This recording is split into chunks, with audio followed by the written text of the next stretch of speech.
Hello everyone, my name is Daniel Mease, and I'm a GCP instructor / content creator here at Cloud Academy. Welcome to our webinar on the Google Cloud Digital Leader Certification Exam. So, what should you expect? Well, first I'm going to start with a brief introduction. I'll share a little bit about who I am and what the Digital Leader Certification is. Then I'll go over the exam details, including cost, format, and grading. Next, we'll go through the official exam guide, and I'll briefly describe each of the topics that you need to study. After that, I'll give you some preparation strategies and run you through a few sample questions.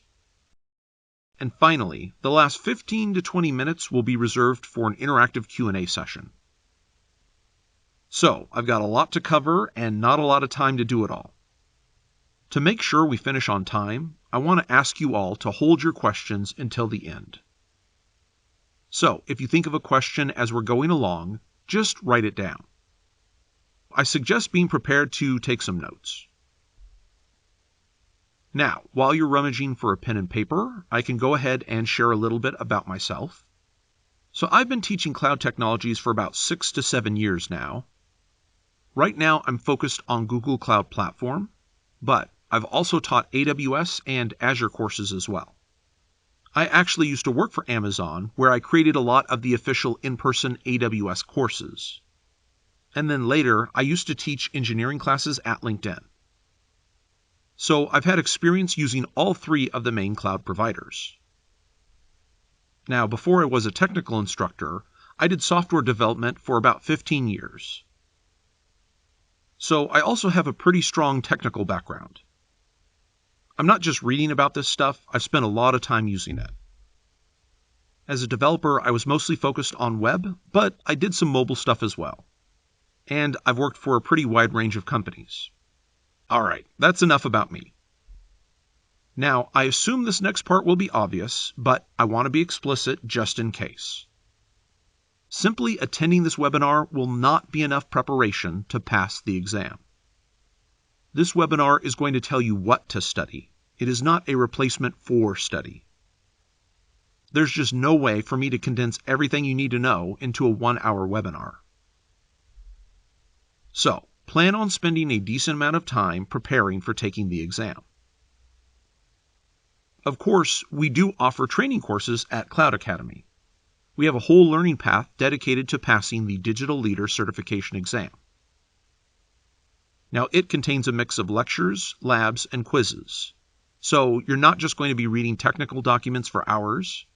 You get to learn things a little bit at a time, and you get to apply what you just learned in between lessons. The labs also allow you to experiment a little bit, in case you don't have your own GCP account.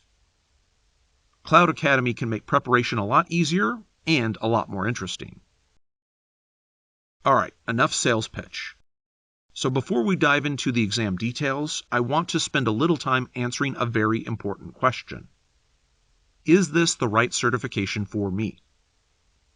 So right now, Google offers 11 different certifications, and these are broken up into 3 main categories: foundational, associate, and professional. Now, there's only one foundational exam, and that is the Digital Leader. There's one associate exam, and that's the Associate Cloud Engineer. And the rest are all professional exams. Now, if you look at this, it sort of seems like you're supposed to take the Digital Leader exam first, then you'd take the associate, and then you'd choose an appropriate professional exam.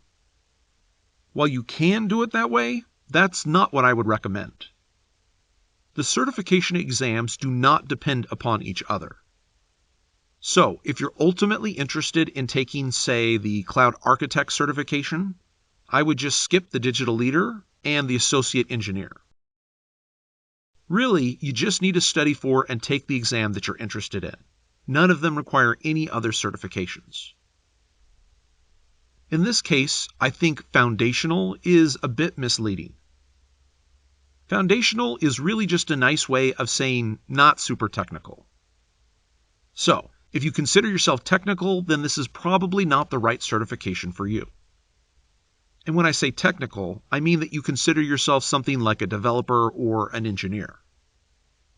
So your day-to-day responsibilities would include things like writing or debugging code, or creating and updating automation scripts. Maybe you're deploying applications or something along those lines.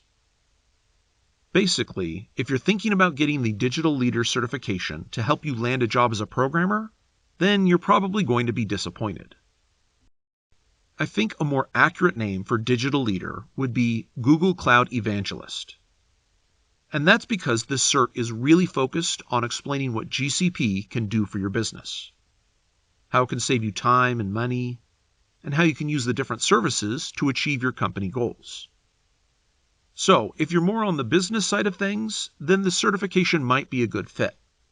Also, if you manage technical people, but you're not super technical yourself. This exam is going to make sure that you can articulate the advantages and costs of moving to the cloud. And it will make sure that you understand what changes need to be made to your organization to support a cloud migration. So hopefully that clarifies things a bit. Now, I might have just talked a few of you into dropping out of this webinar. If you just realized that Digital Leader is not the right track for you, know that you can still stick around for the Q&A session at the end. I'll answer any basic questions about the other certifications as well. I really want to make sure that you find the right fit and you don't waste a bunch of time and money taking the wrong exam. Alright, that's enough preliminaries. Let's talk about the details of the Digital Leader exam. Now, as I mentioned previously, there are no prerequisites for taking the exam. You sign up, you pay a $99 registration fee, and if you pass the test, you get the cert. That's it. Now, you should be aware that exam fees are not all the same. Currently, the Digital Leader exam is the cheapest. The Associate Cloud Engineer exam currently costs $125, and the professional exams all cost $200. So keep in mind the prices are different. Now, what happens if you fail your exam?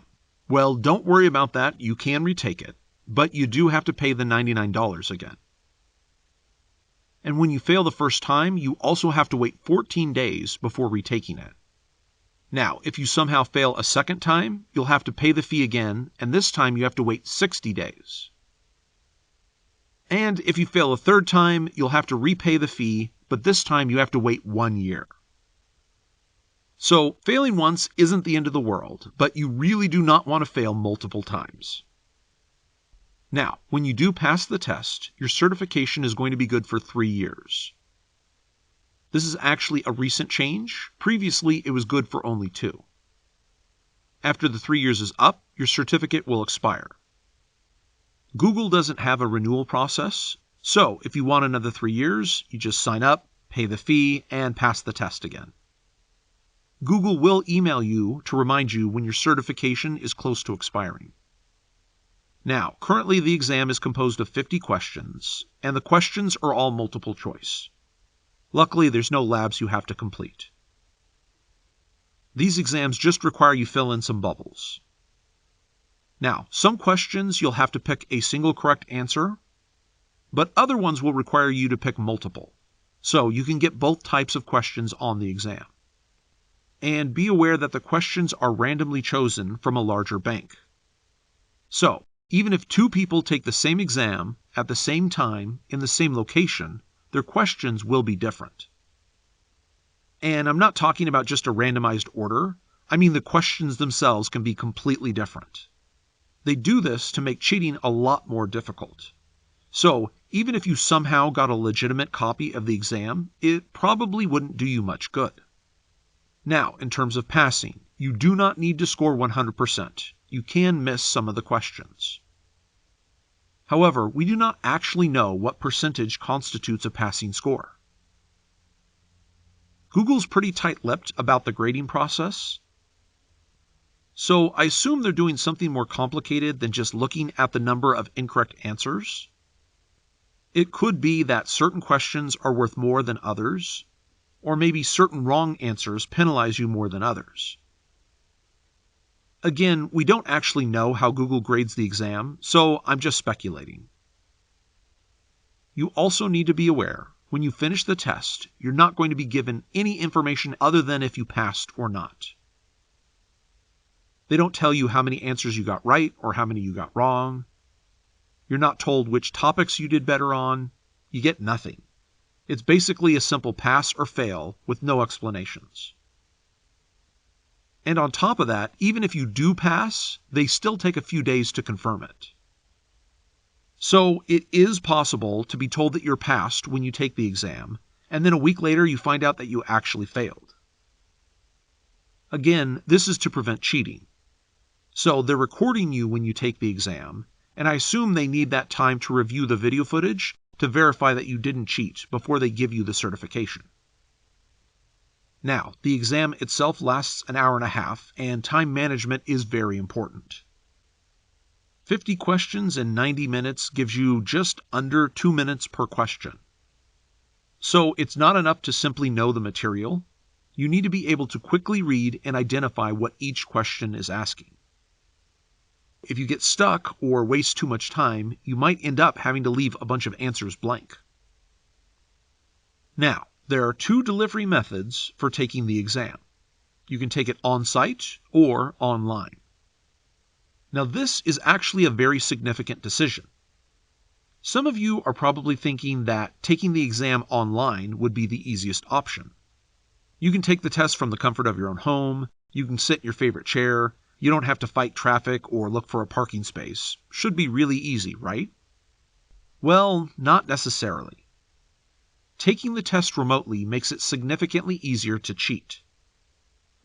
So, if you choose to take your exam online, you're going to be subject to much higher scrutiny. Be aware that they will have a live proctor watching you via your webcam and listening to your microphone. That means if you leave the room or go off of camera while taking the exam, that's going to be a problem. Even simple stuff that you might not think about could get you flagged. Things like if someone walks into the room while you're taking the test, or if the proctor can hear someone talking in the next room. Also, if your internet connection lags or your browser crashes. Even something innocuous as just staring out a window for too long. I mean, they don't know. Maybe you have a friend standing outside with answers written on a giant cue card. So, be aware, if you go to a testing center, you're going to be watched, but it's going to be way less invasive.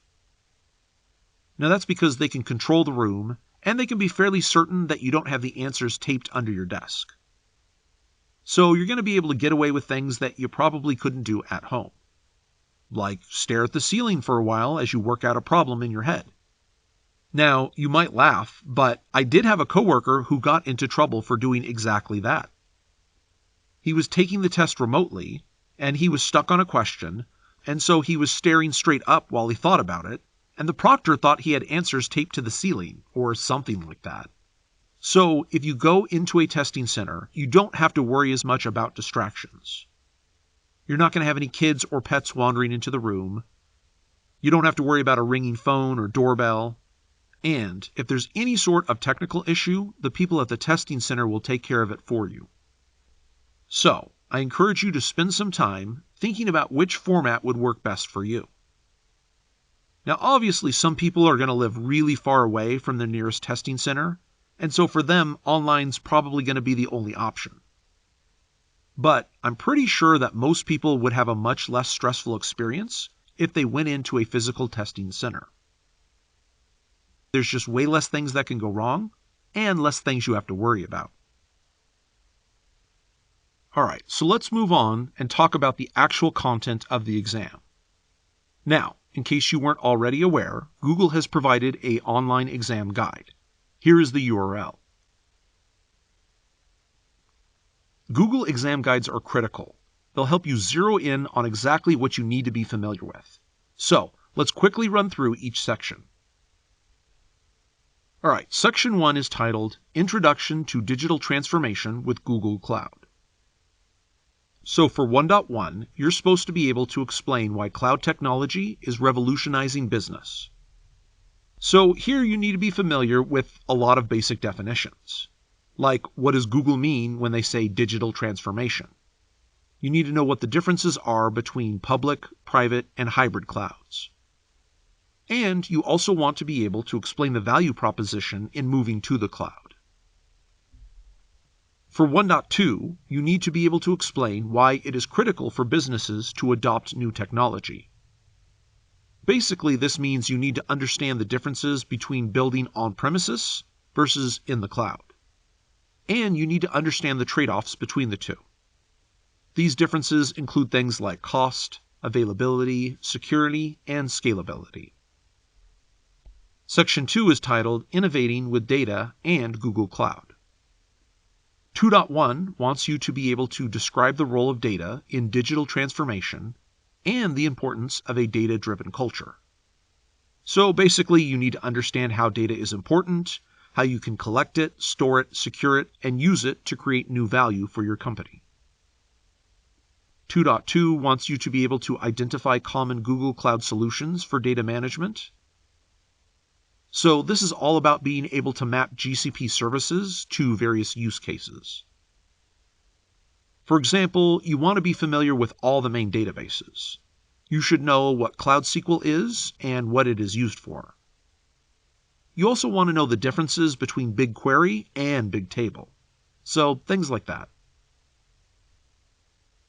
2.3 wants you to be able to identify common Google Cloud solutions for smart analytics. Now this just means you need to understand the GCP services associated with analytics, like Looker. You also need to understand the differences between things like a database, a data warehouse, and a data lake. 2.4 says you need to be able to identify Google Cloud solutions for machine learning and AI. So that means you need to be able to describe the difference between artificial intelligence and machine learning. You also need to be familiar with the associated GCP services. And be ready to describe how to use these services to solve common business problems. All right, Section 3 is about infrastructure and application modernization. So, Section 3.1 wants you to learn what modernizing IT infrastructure with Google Cloud means. This is all about understanding modern problems and how to solve them using Google Cloud. You need to be familiar with virtual machines and containers, as well as how you can use them to improve your infrastructure. You also need to know the differences between infrastructure as a service and platform as a service.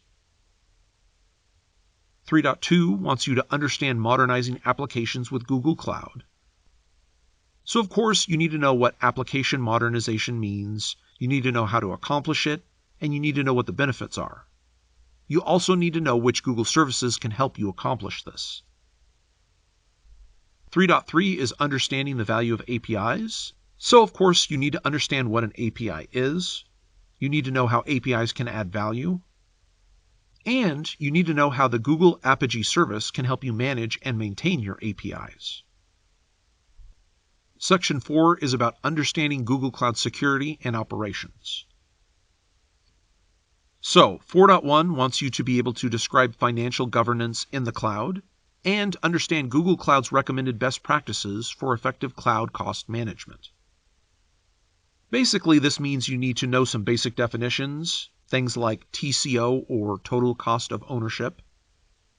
You need to understand the differences between CapEx and OpEx, that's capital expenditures and operational expenses. You also need to be familiar with some cost management strategies and how to pick the best one based upon a provided scenario. 4.2 wants you to be able to describe a cloud security approach and the Google Cloud security benefits. So that means you need to understand all the main security terms and the differences between them. You should understand what encryption is and how it can be used to protect your data. You also should be familiar with the main GCP security services and understand the benefits of each. For 4.3, you need to be able to explain how IT operations needs to adapt to thrive in the cloud. So here, this is about DevOps and site reliability engineering. You need to know how these two things are related and how they differ. And again, you need to understand the related GCP services. And then last we have 4.4, where you need to be able to identify Google Cloud solutions for cloud resource monitoring and application performance management. So this is all about monitoring, logging, and setting up alerts. Be familiar with how to do that and the associated Google services, and also be ready to explain the benefits. All right, so that's the list of everything you need to know before you take the exam. As you can see, it does cover some technical things, but it's more focused on understanding the features of the products and less on how to actually use them. Again, remember that your exam questions will be randomized, so you're not going to get a question on every single one of these topics. However, this list should cover all possible topics that you could get a question on. All right, so now that you understand what's on the exam, let's talk about how you should go about preparing for it. For this particular exam, Google has provided a completely free learning path at the following URL. You'll see it's composed of 4 main courses that you can complete at your own pace. Each course is made up of several videos for you to watch, and then there are a few quizzes sprinkled throughout as well. Now, you may recall that I'd mentioned that Cloud Academy has its own Digital Leader learning path as well. Here's the URL for that. Now, the difference here is that ours isn't free, it costs money. So you're probably wondering why anyone would take the Cloud Academy learning path when the official Google one is free. And honestly, if the Google one works for you, then great. I say use it. Now, I personally didn't find the Google Learning Path to be that helpful. To be fair, it does contain all the information you need to pass the exam. The problem for me was the presentation. So I sat down, watched all the videos, but I wouldn't retain any of the information. For some reason, nothing really seemed to stick. Now, I'm not saying that the videos are not professionally done. I'm not complaining about the speakers or the content itself. I'm just saying for me, I found it very hard to retain any of the information as it was presented. Now, part of the problem, I'm sure, is that I prefer the practical over the theoretical. So learning what a product can do is not enough. I want to know how to actually use that product as well. Unfortunately, the Google courses keep things very surface level. So part of the issue is that I'm probably not their target audience. Another issue I noticed with the Google Learning Path is that they seem to bounce around topics a lot. They don't cover one topic at a time thoroughly and then move on to the next. They tend to lightly touch on one thing and then switch to another, and then they go back and revisit the first subject to cover some more additional details. So it was really hard for me to sort of mentally map and organize the information in a way that was useful. Ultimately, what I had to do to pass the exam was pretty much ignore the videos. Instead, I looked at the text transcripts, and then I pasted them all into one large document. Then I had to shuffle the sections around so that all the information on one topic was in the same place. It took me a long while, but eventually I was able to create my own personal study guide, and that's what I used to actually learn the content. Now again, this was my own personal experience. Yours could be very different. I think everyone should start with the official Google Learning Path and give it a try. If it works for you and you're able to retain the information, then great. However, if you're like me and you find it not so helpful, then you might want to check out the Cloud Academy Learning Path. I specifically built it to be less theoretical and a lot more practical. So it starts out covering the basic cloud fundamentals. And so I answer questions like what exactly is the cloud and what are the different types of cloud services. Then I cover the benefits and costs of migrating to the cloud. Next, I take you on a tour of the main GCP services, and then it's at this point that you start learning really practical things. Here's how you set up your own Google Cloud account. Here's a lab that shows you how to create virtual machine instances. And then here's a course on mapping business needs to technical solutions. And of course, there's a bunch more. Also notice that we do have hands-on labs here. So after you learn about virtual machines, you actually get to create some. I think the Google learning path is just too passive for me. I prefer much more active learning. So like I said, try the Google one out first. If it meets your needs, great. If not, consider Cloud Academy. Now, besides taking courses, you also need to review the additional resources that Google has provided here. These include a study guide, some YouTube videos, use cases, and other information. Remember, no matter which learning path you take, you should review all of these before taking the exam. Alright, now Google also has some good sample questions that you should run through. Now you want to do these after you've gone through a learning path and you've reviewed the additional resources. This will help you verify that you're understanding and retaining the information. And these will also give you a good idea of the types of questions that you'll be asked on the real exam. Now, if you want to take things one step further, the Cloud Academy Learning Path has an entire practice exam at the end. It's composed of 50 questions, and it only allows you 90 minutes to answer them all. So in that way, it's just like the real exam. Now, obviously, our practice exam does not use questions from the real exam. The real value here is not in so much memorizing the answers for the questions. Instead, this is about getting you comfortable with the test-taking format. You want to be able to quickly read and understand what's being asked. You want to be able to scan through all the available options and to eliminate wrong answers. And the most important thing, this allows you to practice your time management. Running out of time is a big deal. You want to make sure that you don't take too long on any single question. You can go into the exam with all the right information in your brain, but when that timer starts, you can get completely overwhelmed and your mind can just go blank. So, the more you practice, the more questions you run through, the more comfortable you're going to get. And this definitely helps alleviate any test anxiety. Okay, the final thing you need to do before taking the exam is to thoroughly review the Digital Leader Exam Guide. Now, this is what we looked at before, and remember, this is your best source of information for the exam. If Google made any last-minute changes to the exam, it's going to be reflected in the exam guide. So make sure you review this right before you take the test. Also note that if you ever notice a conflict between the exam guide and some other resource, you want to go by the exam guide. Now that means even when the exam guide is actually wrong. For example, when I took my Associate Cloud Engineer exam, there was a few questions that still referred to Operations Suite by its old name, which was Stackdriver. So even though when I took the test, Stackdriver as a product did not exist, I knew the test still thought it did. So review the exam guide, figure out what the expectations are, and be prepared. Also, you want to use the guide to identify any gaps in your knowledge and make sure to fill them before you take your exam. Okay, so now let's run through some of the sample questions.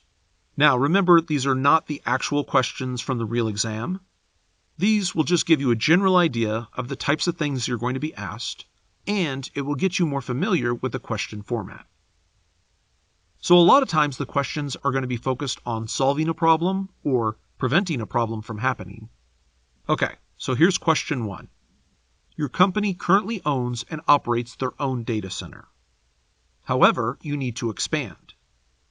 Instead of building a new data center, you decide to build your new applications on Google Cloud Platform. However, your new applications are going to need to access APIs hosted in the old data center. What type of solution do you need? And then you're provided 4 options. You can choose between A, on-premises, B, public cloud, C, private cloud, and D, hybrid cloud. So in this question, they're really testing your knowledge about the different types of clouds. If we refer back to the question, we can see that we have our own data center, but we're not planning to replace that. Instead, we're going to keep our old data center, and we want to join it with Google Cloud. So in this case, we need to actually create a hybrid cloud. That means the correct answer here is D. A is wrong because the on-premises solution is what you currently have, but that's not what you're actually moving towards. B says public cloud, and that would be correct if we were completely migrating away from our data center to Google Cloud. And C is incorrect because you're not creating any sort of private cloud here. So when I'm taking these exams, I try to not only identify the correct answer, I also try to mentally figure out why the other answers are wrong. This can help you from picking answers too quickly and not considering other alternatives. Okay, let's move on to question 2. This one says, you work for an online retailer and the holiday season is approaching. Last year, your e-commerce site crashed due to a huge influx of online customers. You want to prevent that from happening again. What should you do? And here are the 4 options. So A says purchase enough physical servers to meet peak demand. B says to configure Apogee to limit the number of calls to your APIs. Option C says use Compute Engine to temporarily provision extra VMs. And option D says to create a large Google Kubernetes engine cluster to handle the load. All right, now one of the things you'll notice in questions is sometimes multiple answers are technically correct, but usually Google is looking for you to pick the best answer. So, for example, option A technically would be correct. You could simply just buy enough physical servers to meet peak demand. However, this comes with a lot of disadvantages. First, it's going to be very expensive. You're going to have to spend a lot of money buying the hardware, and then you're going to have to pay people to set it all up, rack it, cool it, secure it. And then it introduces an additional problem. What do you do with these extra servers once the holiday season is over? They're going to be sitting idle for most of the year. So technically, option A would work, but it's definitely the least efficient way of doing it. Okay, option B says to try and limit the number of calls to your APIs. Now, this could prevent your system from crashing. However, what it might end up doing is locking out a lot of your customers so that they can't make purchases. So B would technically work in that your servers wouldn't crash, but it's going to lock out a lot of your paying customers, and it's probably going to drive a lot of people away from your website. B is not really a valid option. So for option C, it would work, and it would work pretty well. You can spin up a bunch of extra virtual machines just before the holiday season hits. You could allow them to continue running as long as you needed them. And then after the holiday season is over, you could basically stop using them and stop paying for them. So right now, C seems like a pretty good option. So let's think about D before we lock in our final answer. D might work depending on exactly how you set it up, but it's pretty vague. Is this cluster replacing all your existing virtual machines, or is it just handling the overflow? It's a little too vague and doesn't really solve our problems as nicely as C. So in this case, C is definitely the best answer. Again, you want to remember that just because an answer could technically work doesn't mean that it's the correct answer. Google's really looking for the best answer. All right, let's move on to question 3. This one says that your company's software as a service offering is currently having issues. Your automated tests are passing, but customers are complaining about significant slowdowns. What 2 things should you have done to prevent this?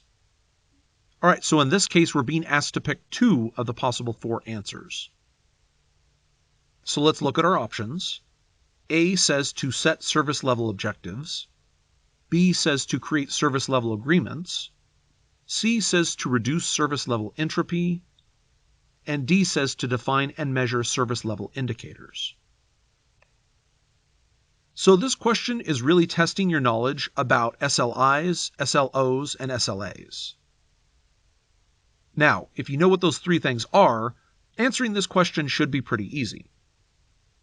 An SLI, or service level indicator, is how you measure the current performance of one of your applications. An SLO, or Service Level Objective, is a target for your performance. And an SLA, or Service Level Agreement, is the deal you make with your customers. Alright, so which two out of the three would have prevented this issue? Well, first we can immediately eliminate C, since service level entropy isn't a thing. Now, the service level agreement wouldn't actually have helped us prevent the issue. That really defines what happens after there is an issue and your customers notice. So in this case, we can say pretty confidently the correct answer should be A and D. So in this case, simply having automated tests to make sure that your service was responding wasn't enough. You should have defined a minimum service level objective. Something like each request needs to respond within 30 seconds. And then you needed to measure that performance via service level indicator. That way, when your service started getting slower and slower, you would have been notified and you could have done something before your customers started to complain. So you can see how some of these questions are really testing your knowledge both of definition and of understanding. So you really need to take some time to understand what's being asked, as well as have a good understanding of Google's best practices. Okay, let's move on to question 4. This one says that you currently track all user activity on your website. However, the amount of data is growing beyond what your current database can handle. What is the best solution? And we have 4 options. So option A says move the data to a data warehouse. Option B says to move the data to a data lake. Option C is to switch to a more powerful database. And option D is either option A or option B. So this question is really going to test whether you understand the difference between a database, a data lake, and a data warehouse. Now, if you understand the differences between those three, hopefully you should be able to quickly eliminate option C. In this case, we're basically talking about big data. Trying to use a standard database, even a powerful one, to store big data is generally a recipe for disaster. When you're trying to track all the user activity for all your users, you're probably going to need something much more powerful like a data warehouse or data lake. So we know our valid options now are either A, B, or D. So the next question is, would both a data warehouse and a data lake work just as well? Well, typically, a data lake is where you dump raw data. And a data warehouse is where you've taken that raw data from a data lake, you've done some pre-processing on it, and you've organized it. Now, in this case, we're just talking about where to store our raw user data. So it really is suggesting that the best answer is B, using a data lake. All right, question 5. This one says that your company has developed a new application and it's ready for production. So you need to provision some virtual machines to run it. What is the best tool to figure out how much CPU and memory will be required? So this is a very common problem. Developers have created some new application. It seems to run fine on their local machines, but that's with just 1 or 2 people using it. Now we want to deploy this and possibly open it up to the world. So we might be having hundreds, thousands, or even millions of users. And we need to figure out what kind of VMs and how many of them we need to run everything. So we're provided 4 different options. Option A says to use Cloud Profiler. Option B says to use Cloud Debugger. Option C says use Cloud Monitoring. Or option D says to use Cloud Trace. So you're being asked to map a business need to a particular Google Cloud product. Now in this case, hopefully you know the difference between profiling, debugging, monitoring, and tracing. Most people should be able to figure out that a debugger is probably not the right tool for this. That's for fixing bugs, not figuring out how much memory or CPU something's going to use. You might lean towards monitoring because you might think, well, cloud monitoring monitors how much CPU and memory is used. And while you can set it up that way, it's not really good at doing that. It's more for telling you if you ran out of CPU and memory. It's not really good at telling you how much CPU and memory something's using. So we should be able to eliminate C. That leaves us with A and D. So it's either Cloud Profiler or Cloud Trace.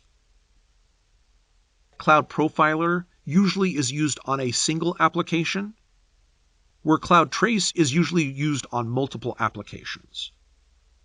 Cloud Trace is usually monitoring your health as a whole through multiple systems. Cloud Profiler will provide you detailed information about a specific application.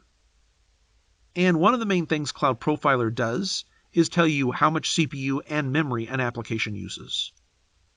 So in this case, the correct answer is A, Cloud Profiler. So these sample questions should give you a general idea of what to expect on the exam. The focus is going to be on knowing the different products and knowing what they can do. But you're not going to be expected to know how to actually use them. And that's the end of the sample questions. All right, so now we have the best part of the webinar. I've presented all the content, now you get a chance to talk. What questions do you guys have?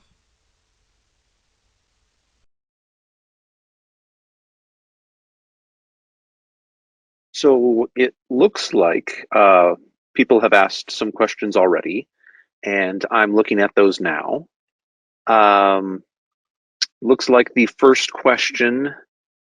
Oh, someone's telling me I'm super loud. I'm sorry.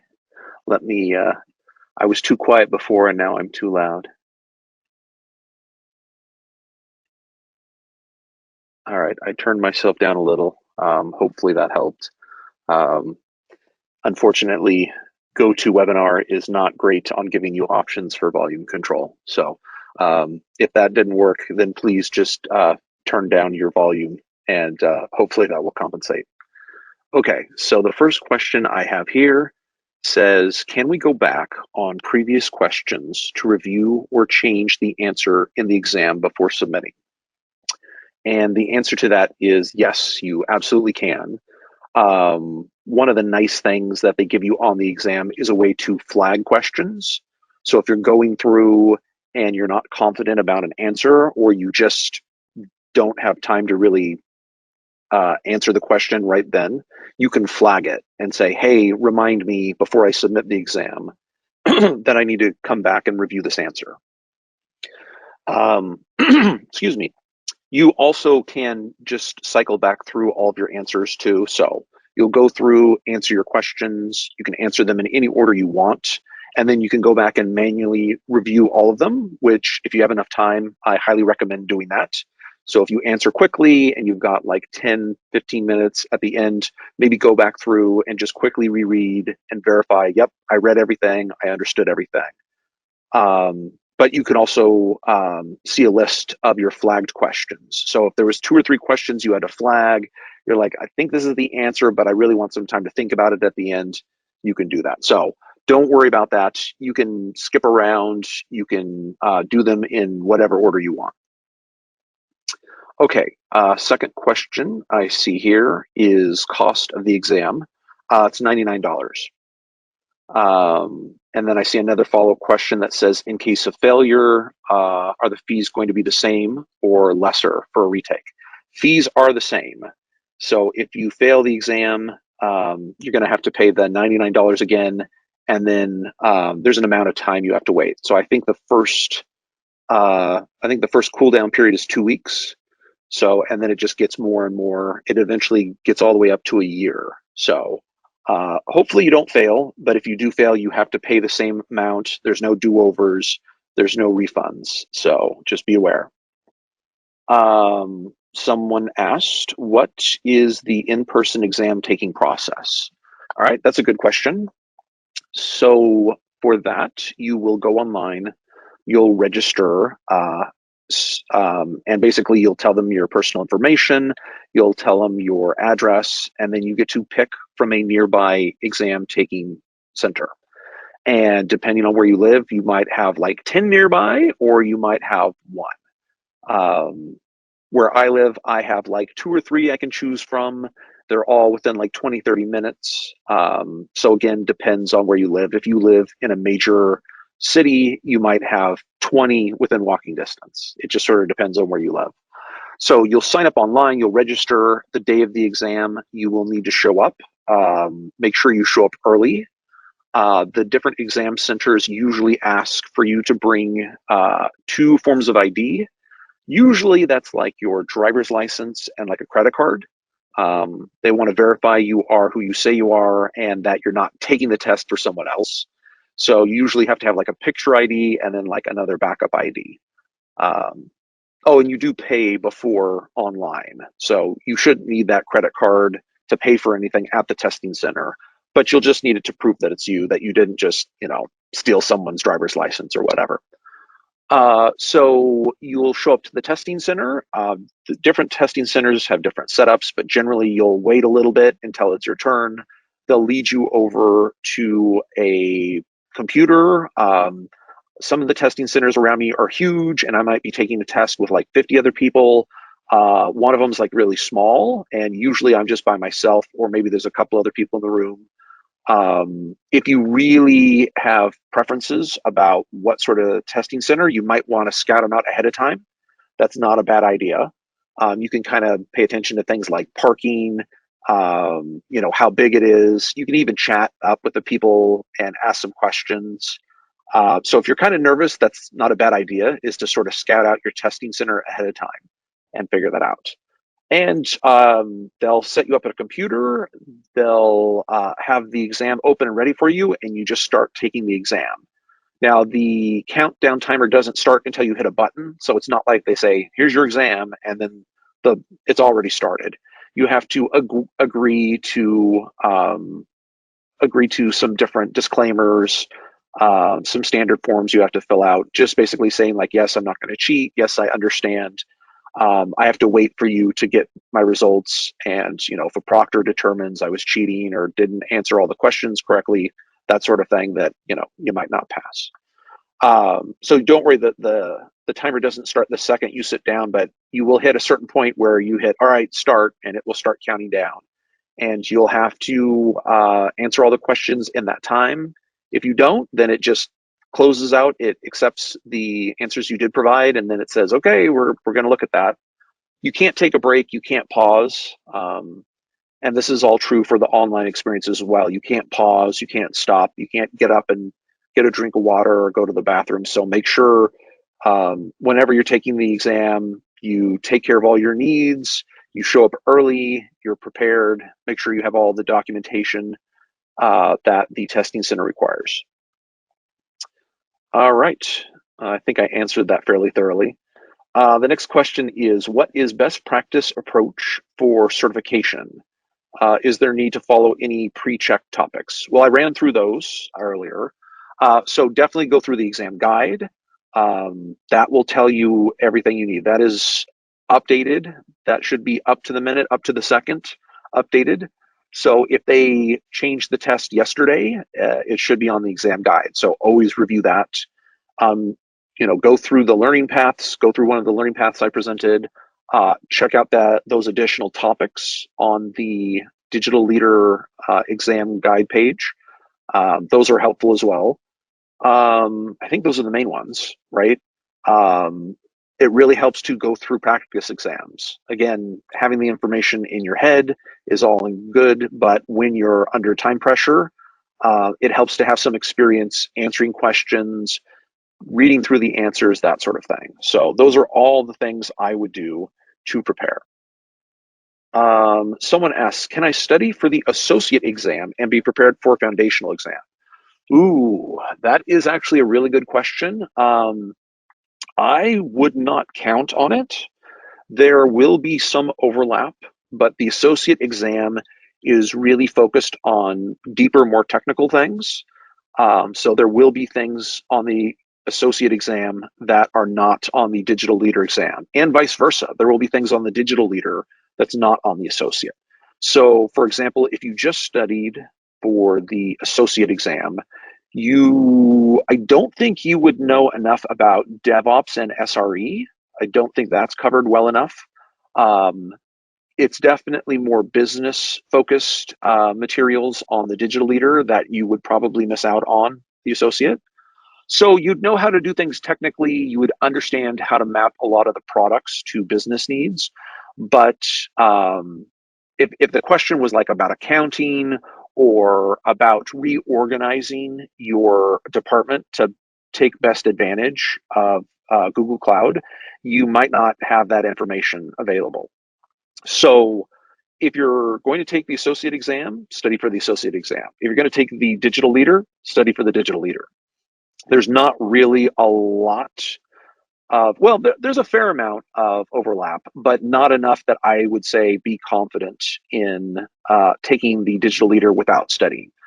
I had to take both, and I studied for each separately. I actually did take the associate before the digital leader because when I took the associate, digital leader didn't exist. So I did take associate first and then digital leader, and I did study separately for digital leader.